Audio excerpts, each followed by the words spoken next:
رضي الله عنهم ورضوا عنه وأعد لهم جنات تجري تحتها الأنهار خالدين فيها أبدا ذلك الفوز العظيم. نحمده ونصلي على رسوله الكريم أما بعد فأعوذ بالله من الشيطان الرجيم. رب اشرح لي صدري ويسر لي أمري واحلل عقدة من لساني يفقهوا قولي. ربي يسر ولا تعسر وتمم بالخير. اللهم صل على محمد وعلى آل محمد كما صليت على إبراهيم وعلى آل إبراهيم إنك حميد مجيد. سبحان ربك رب العزة عما يصفون وسلام على المرسلين والحمد لله رب العالمين. 10 خوبیاں لکھیے، 10 خصوصیات ہیں حضرت عثمان کی. ابن اساکر میں جب عثمان پر بلوائیوں نے، اب یہ بلوائی کون تھے؟ بس کہہ لیجیے ایک ڈیویٹڈ فرقہ تھا. حضرت عثمان کے خلافت میں انہوں نے بغاوت کی تھی. ریزنز بہت کانٹراڈکٹری ہیں، اس لیے اس کی ضرورت نہیں، کیونکہ آپ میں تو اپنی اصلاح کے لیے سن رہے ہیں. لیکن بہرحال جب انہوں نے زندگی ان پہ تنگ کر دی، آپ گھر میں مقصور تھے. اس موقع پر آپ نے باغیوں کو خطاب کرتے ہوئے فرمایا، میری 10 خصال میرا رب ہی جانتا ہے، لیکن آج تک تم ان کا لحاظ نہیں کرتے رہے. یعنی میری 10 خوبیاں جو اللہ کو بتا اور تم نے اس کی قدر نہیں کی. لکھیے گا. نمبر 1، میں اسلام لانے میں چوتھا ہوں. ان کو بھی پتا تھا کہ میں 4تھ نمبر پہ ہوں مسلمز میں. دوسری بات ہے، نبی صلی اللہ علیہ وسلم نے اپنی صاحبزادی میرے نکاح میں کر دی. تیسرا، جب پہلی بیٹی فوت ہو گئی تو دوسری بھی میرے نکاح میں دے دی. کہتے ہیں میں نے پوری زندگی کبھی گانا نہیں سنا. اور میں ان کی جوانی کا پڑھ رہی تھی کہ جس دور میں کباب شباب اور آپ سب تھا، ان کا دل ان دنوں میں بھی نہیں تھا، کیونکہ اسلام سے پہلے گناہ تو نہیں تھا نا ان چیزوں میں، شراب میں، جوئے میں. لیکن انہوں نے نہ کبھی شراب پی اور نہ کچھ. تو کہتے ہیں میں نے کبھی گانا نہیں سنا. اگلی بات، میں نے کبھی برائی کی خواہش ہی نہیں کی، یعنی میرا میلان ہی نہیں کبھی گیا زنا اور بدکاری کی طرف.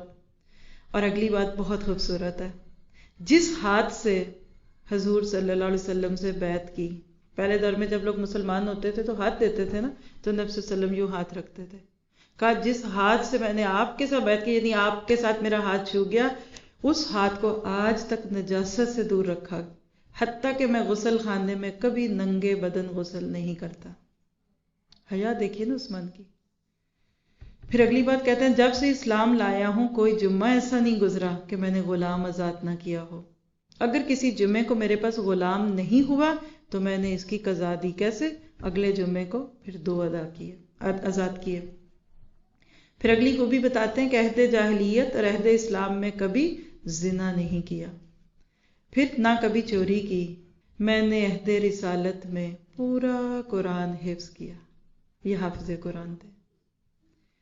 چلیے اب آپ کو تھوڑی سی ان کی پرسنل لائف کی باتیں سنائیں جو بہت انٹرسٹنگ ہے. ازدواجی زندگی کیسی تھی ان کی، میرڈ لائف. حضرت عثمان نے 9 شادیاں کی. آپ کے 10 بیٹے اور 7 بیٹیاں تھیں. سب سے پہلی شادی آپ کی بیٹی رقیہ سے ہوئی. اس کے انتقال کے بعد ام کلثوم سے ہوئی. یہ 2 تو ہم سبھی جانتے ہیں نا. پھر اس کے بعد فاختہ بنت عزوان سے ہوئی.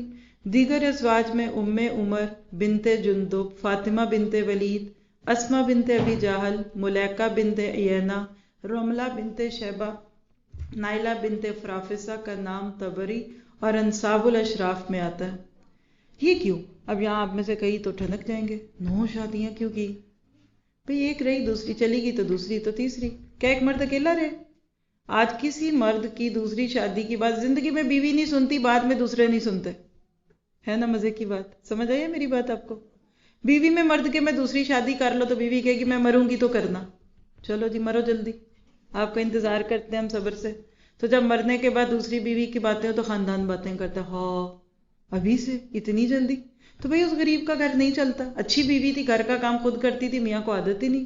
دیکھیے ایک عورت 4 بچے لے کے ساری زندگی گزار سکتی ہے، ایک مرد 2 بچے لے کر بھی اکیلا گھر نہیں چلا سکتا. عورت سے گھر بنتا ہے، مرد کو نہیں. تو یہ شادیاں ایک کے بعد دوسری ہوتی گئیں، کوئی بری بات نہیں. اور جب یہ شہید ہوئے تھے نا، اس وقت ان کے پاس ان کی بیوی نائلہ تھی. ابھی سنیں گے آپ، بہت رقت آمیز واقعہ ان کی شہادت کا. ان کی اولاد میں عبداللہ، پھر دوسرے عبداللہ، بہت سارے نام ہیں جو آپ کو یاد نہیں رہنے، میرے پاس لکھے ہوئے.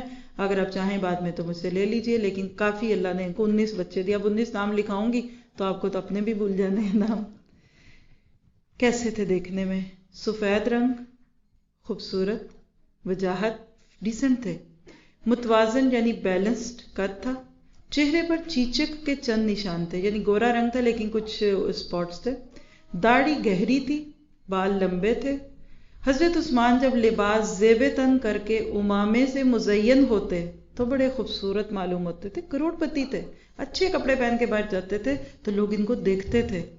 حضرت پھر خوش شکل بھی اور خوش قامت بھی تھے، اور ساتھ ساتھ سیرت اور کردار خوبصورت تھا۔ تو آپ کہیں گے اچھا جی یہ خلیفہ تھے اور اتنے دکھ زندگی میں آئے تو پھر بھی اچھے کپڑے پہنتے کھاتے تھے۔ ہم دیکھنا ہی نہیں چاہتے اسلام کو امیر تو ہم تو فوراً ٹھنکتے، تو یہ کوئی بری بات تھوڑی تھی۔ تاجر تھے، بہت دولت تھی، لباس بہت عمدہ پہنتے تھے، آپ کی غذا عمدہ اور اعلیٰ معیار کی تھی۔ تو کھا سکتے ہیں آپ اچھی چیزیں، نائس، اگر اللہ نے حلال سے دیا ہے تو آپ اسراف کے بغیر اچھی چیزیں کھائیں، کوئی حرج کی بات نہیں۔ آپ لذیذ اور نفیس غذاؤں کے عادی تھے۔ آپ کو پتہ ہے مدینہ میں سب سے امیر گھر عثمان کا گھر تھا رضی اللہ عنہ۔ عرب میں بڑے مالدار ہونے کے باوجود آپ کا طرز زندگی سادگی سے عبارت تھا۔ رہن سہن، اخلاق و اتوار اور خلق اور کردار میں آپ نبی صلی اللہ علیہ وسلم کے طریقوں کو فالو کرتے تھے، یعنی آپ کو مشل راہ بناتے تھے۔ آپ کا ہر کام اتباع سنت سے آراستہ ہوتا۔ ایک مرتبہ وضو سے فارغ ہو کر مسکرائے، لوگوں نے کہا مسکرانے کی کیا وجہ بھائی، آپ کیوں مسکرائے؟ تو فرمایا میں نے رسول اللہ کو وضو کے بعد اسی طرح مسکراتے ہوئے دیکھا، تو میں سنت سمجھ کے مسکرا رہا ہوں۔ یہ مسند احمد کی روایت ہے۔ اب آپ سوچ رہے ہیں کہ اتنے امیر ہیں، ان کا تو ولا ہوگا اور فراری اور پتہ نہیں کیا کچھ ہوگا، تو کل جو واقعہ سنایا وہ ادھر کوٹ کر لیں، کہ پہلے ابھی میں نے 20 بار سنایا ہوا، اور مجھے اس میں اپنے لیے بھی بہت فائدہ ہوتا ہے کہ ایک شخص جب نبی صلی اللہ علیہ وسلم کے پاس کچھ مانگنے آیا تو آپ کے پاس نہیں تھا، تو آپ نے کہا ادھر چلے جاؤ، عثمان کا گھر ہے، ان سے سوال کرو۔ ابھی دور ہی تھا تو دیکھا تو گھر سے ذرا سے جھگڑے کی آواز آ رہی ہے کہ عثمان اپنی بیوی کو کہہ رہے ہیں کہ جب ایک چراغ سے کام چل سکتا ہے تو دو کیوں چلائیں۔ یہ سن کے باہر آگے واپس کہا جو شخص بیوی سے ایک فالتو چراغ یا بلب جلانے پہ جھگڑ رہا ہے یہ مجھے کیا دے گا؟ اللہ کے نبی کیا ہوا؟ نہیں مجھے لگتا ہے مجھے نہیں دیں گے، نہیں جاؤ مانگو۔ جب مانگا تو اشرفیوں کی تھیلی لا کے پکڑا دی۔ کہا یہ کیا بات ہے، ابھی تو یہ تھا، اب کیا ہو گیا؟ کہا کہ یہ چراغ اس کا بل مجھے دینا پڑے گا، میرے نام پہ حساب آئے گا، اور یہ جو میں تجھے دے رہا ہوں یہ تو میں اپنے رب کو دے رہا ہوں۔ یہ معیار مسلمانوں کا آج ہو جائے پوری دنیا میں اسلام آ جائے گا۔ ہمارا معیار اس سے اپوزٹ۔ اللہ تعالیٰ میں ہدایت دے۔ بہرحال مالدار بہت تھے لیکن دل اللہ کے رستوں میں کھلا تھا، اپنی ذات پہ بڑے کنجوس تھے، سوچ کے خرچ کرتے تھے۔ ایک مرتبہ مسجد کے دروازے پر بیٹھ کر بکری کے گوشت کا ایک بڑا ٹکڑا منگوایا اور کھایا، اور پھر وضو کیے بغیر نماز کے لیے کھڑے ہو گئے۔ فارغ ہونے کے بعد فرمایا نبی صلی اللہ علیہ وسلم نے اسی جگہ جہاں میں بیٹھا ہوں بکری کا گوشت کھایا تھا اور بغیر وضو کیے نماز پڑھی تھی، تو آج میں نے ان کی محبت میں یہ کام کیا۔ تقویٰ بہت تھا، طہارت بھی بہت تھی، گناہ اور معصیت اور کفران اور عصیان سے آپ کی طبیعت بہت دور تھی۔ ان کے بارے میں ایک واقعہ سنیے گا۔ سلیمان بن موسیٰ کہتے ہیں کہ ایک مرتبہ حضرت عثمان چند لوگوں کے ہاں مدعو تھے، یعنی دعوت پہ گئے ہوئے تھے۔ یہ مجمع ایک ناپسندیدہ مشغلہ یعنی گانے بجانے میں مصروف تھا۔ گائیڈ لائن مل رہی ہے ہم سب کو کہ وہاں گئے اور وہاں ایسے کام تھے جو نہیں ہونے چاہیے، لیکن جب عثمان رضی اللہ عنہ وہاں پہنچے تو مجمع منتشر ہو چکا تھا۔ آپ کو اس قبیح واقعے کا علم ہوا کہ یہاں میرے آنے سے پہلے یہ کچھ ہو رہا تھا، تو خدا کا شکر ادا کیا اور بطور کفارہ ایک غلام آزاد کیا۔ بات سمجھے؟ اس بات پہ شکر ہے کہ مجھے اس محفل میں آنے کا موقع یا بیٹھنے کا موقع نہیں ملا، خوشی میں کفارہ کیا۔ اللہ ہمیں بھی ایسا بنا دے۔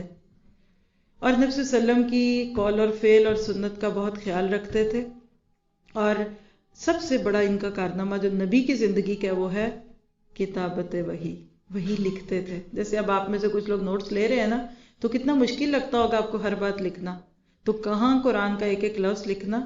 تو قرآن کی کتابت کا کام زندگی میں کس سے پتہ چل رہا ہے؟ پڑھے لکھے۔ میں اپنے طور پہ سوچ رہی ہوں کہ آئیڈیل انسان تھے، دولت بھی ہے، شہرت بھی ہے، پیسہ بھی ہے، کاروباری بھی ہیں اور پڑھے لکھے بھی ہیں، اور کیا چاہیے؟ لیکن آپ دیکھیے کہ انہوں نے ان سب چیزوں کو اسلام کے لیے کیسے استعمال کیا۔ انہوں نے قرآن کی جمع اور تدوین میں اور قرأت قرآن میں بے شمار ان کے کام میں، جب علوم القرآن ہم پڑھتے ہیں تو کئی جگہ حضرت عثمان کا دور آتا ہے۔ لیکن اب ہم وائنڈ اپ کرتے ہوئے آخری حصے پہ چلتے ہیں کہ حضرت عثمان کا طرز حکومت کیا تھا، کیونکہ یہ بھی بہت زیادہ لوگوں کے سامنے نہیں آتا۔ ٹوٹل 12 ایئرز یہ خلیفہ رہے تھے۔ اس عہد میں اسلام کہاں تک جا چکا تھا؟ کابل۔ کابل کدھر ہے؟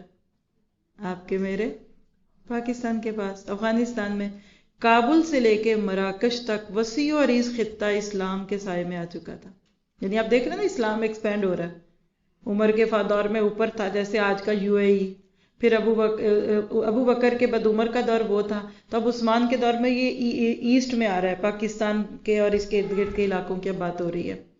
اور آپ نے اپنی خلافت کے دور میں بھی سادگی، عاجزی اور فروتنی کو نہیں چھوڑا۔ اتنے مالدار ہونے کے باوجود اعلی اخلاق تھے، خدا ترسی تھی کہ لوگ مثالیں دیا کرتے تھے کہ کوئی عثمان جیسا سخی ہو، اور دولت اور سب کچھ پاس تھی، لیکن جب خلافت آئی تو کیا حال ہو گیا۔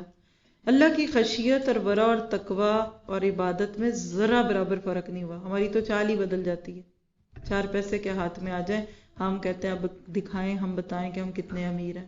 نہیں، ان پہ کوئی فرق نہیں پڑا۔ جب حکومت کا بوجھ پڑا، تجارت ختم۔ ظاہر ہے کیسے کمائیں؟ ذرائع آمدن محدود ہوئے پہلے، پھر ختم ہو گئے، اور دریا دلی میں کوئی فرق نہیں ہوا، حتیٰ کہ دولت ساری ختم ہو گئی۔ بس ایک کال سن لیجئے ان کے بارے میں، قاضی ابو یوسف نے کتاب الخراج میں لکھا ہے، کہتے ہیں جس وقت میں نے منصب خلافت قبول کیا تھا، میں پورے عرب میں اونٹوں اور بکریوں کا سب سے زیادہ مالک تھا، اور آج میرے پاس حج کے 2 اونٹوں، حج کے 2 اونٹ کیوں؟ ایک بیوی کے لیے اور ایک اپنے لیے کہ جس پہ جا کے حج کر سکوں۔ حج کے 2 اونٹوں کے سوائے ایک اونٹ اور ایک بکری بھی نہیں ہے۔ آپ اس جملے کو الٹ کر لیں، آج سیاست میں آنے کے بعد کیا ہوتا ہے؟ پہلے خالی ہوں گی تو پھر تجوریاں بھرنے لگتی ہیں۔ ایسے حکمران انسانیت کو مطلوب ہے۔ عزیمت کا یہ وہ راستہ تھا جس پر چل کر عثمان نے 44 لاکھ مربع میل کے علاقے پر اسلامی حکومت قائم کی۔ اللہ تعالیٰ آج بھی ہمیں ایسا ہی بے نیاز کر دے کہ ہم دوسروں کے مال پہ نظر رکھنے کی بجائے ہم ان کے فوائد کو اور ان کی چیزوں کو لے۔ یہ تو آج کے حکمرانوں کو سنانا چاہیے۔ کھاتے کیا تھے؟ غذا اور لباس، سادگی اور رہن سہن تھی۔ اللہ کی نعمتوں سے فائدہ اٹھایا۔ اچھا، پہلے جب خلافت نہیں تھی تو خوب اچھا کھاتے پیتے تھے، اور جب خلافت میں آ گئے تو سب کچھ مختصر ہو گیا، لیکن کھاتے اچھا تھے، لباس بہت نائس پہنتے تھے، کھانا بہت اچھا کھاتے تھے، ماحول بڑا اچھا تھا، اور کرتے سب ذاتی مال سے تھے، حکومت کے مال سے دعوتیں نہیں اڑاتے تھے۔ عمرہ بن امیہ زمری کہتے ہیں کہ میں شام کے وقت عثمان کے ساتھ خزیرہ، یہ عربوں کی بہت فیوریٹ ڈش ہے، یہ کھایا کرتا تھا۔ اس جیسا خزیرہ میں نے نہیں کبھی دیکھا۔ اس میں بکری کا کلیجہ، دودھ اور گھی استعمال ہوتا تھا۔ امیر المومنین نے مجھ سے پوچھا کھانا کیسا ہے؟ میں نے عرض کیا یہ تو بہت عمدہ ہے، میں نے تو ایسا کبھی نہیں کھایا۔ آپ نے فرمایا خدا کی قسم یہ مسلمانوں کے مال سے نہیں کھاتا، اپنے مال سے کھاتا ہوں۔ اب میں بوڑھا ہو گیا ہوں اور میں ہمیشہ اچھی غذا کھاتا ہوں۔ اپنے مال سے کھائیے، دوسروں کا مال تو نہیں کھانا نا۔ تو یہ یہاں سے دلیل مل گئی۔ پھر اسی طرح کہتے ہیں، گو آپ، یہ ایک اور مورخ ہیں محمد بن سعد، کہتے ہیں کہ آپ اچھے کپڑے استعمال کرتے تھے لیکن تکلفات کا دخل نہیں ہوتا تھا، یعنی آپ میں شو آف کا جذبہ نہیں تھا کہ اکڑ اکڑ کر اس کو استعمال کریں۔ ایسے کپڑوں سے نہایت پرہیز کرتے تھے جن سے مزاج میں غرور، تکبر اور خود نمائی کا جذبہ پیدا ہو۔ عرب کا خالص لباس جو رومی امراء پہنتے تھے وہ آپ نے کبھی استعمال نہیں کیا، نہ بیویوں کو پہننے دیا۔ تمام عمر پاجامہ نہیں پہنا، صرف شہادت کے وقت سطر کے خیال سے پہن لیا تھا کہ اگر کسی وقت بھی میرے پہ حملہ ہوا اس وقت پاجامہ پہننا ہوا تھا، ادروائز نہیں پہنتے تھے۔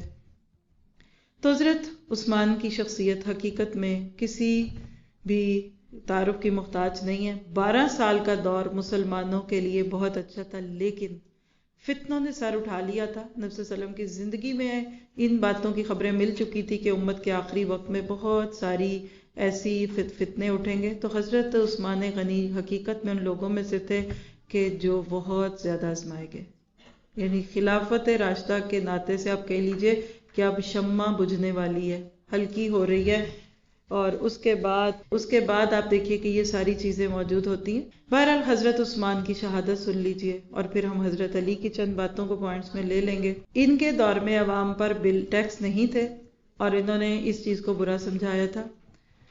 حضرت عمر پر جب قاتلانہ حملہ ہوا تو انہوں نے جن 6 لوگوں کے نام اپنی جگہ پہ دیے تھے ان میں سے ایک حضرت عثمان تھے۔ لیکن پھر سب کے بعد حضرت عثمان کو نامینیٹ کیا گیا۔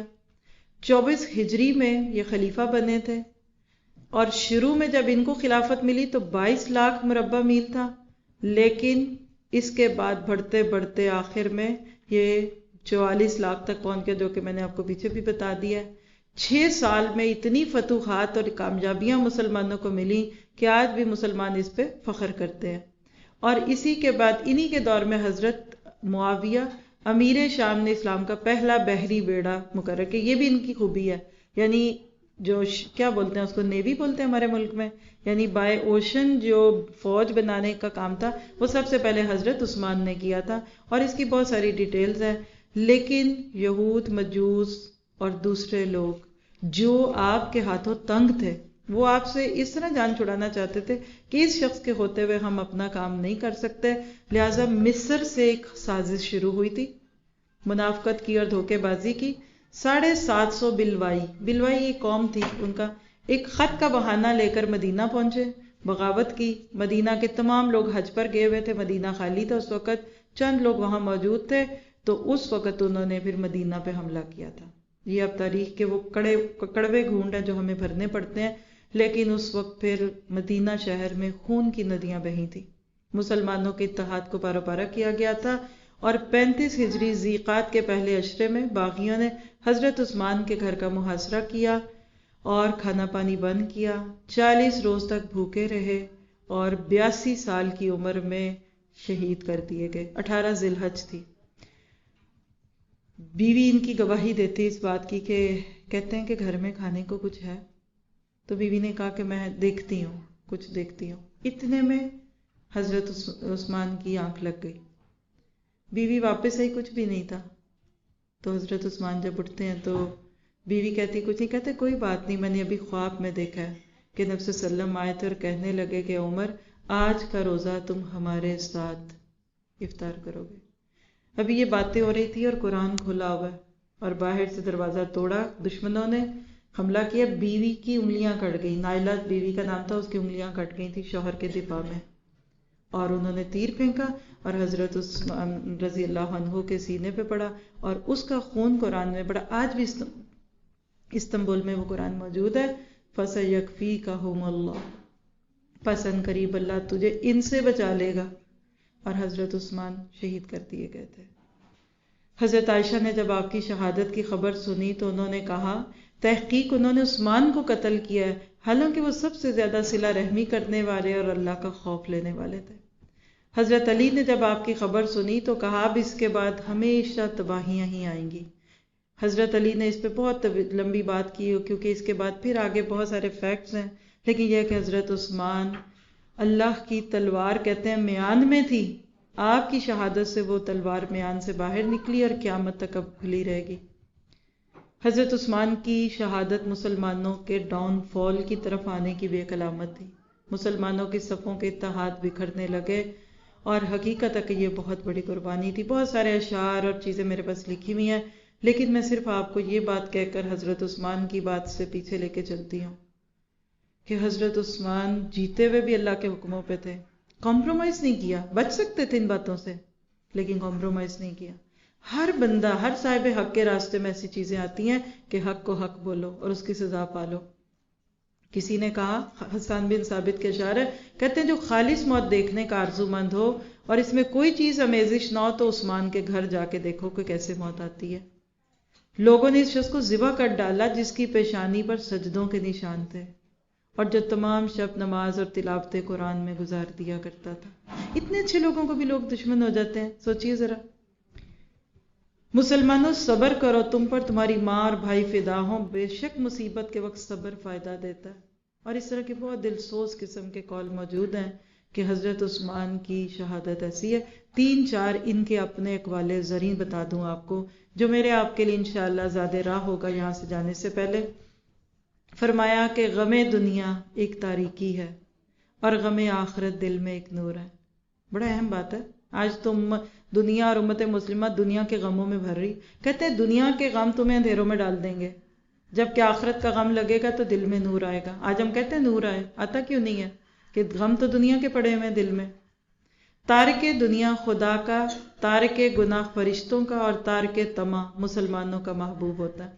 4 چیزیں بیکار ہیں، وہ علم جو بے عمل ہو، وہ مال جو خرچ نہ کیا جائے، وہ زہد جس سے دنیا حاصل کی جائے، وہ لمبی عمر جس میں سامان آخرت کچھ تیار نہ کیا جائے۔ اب ہم اپنا ہاتھ دیکھ لیجئے کہ ہمارے پاس کیا ہے۔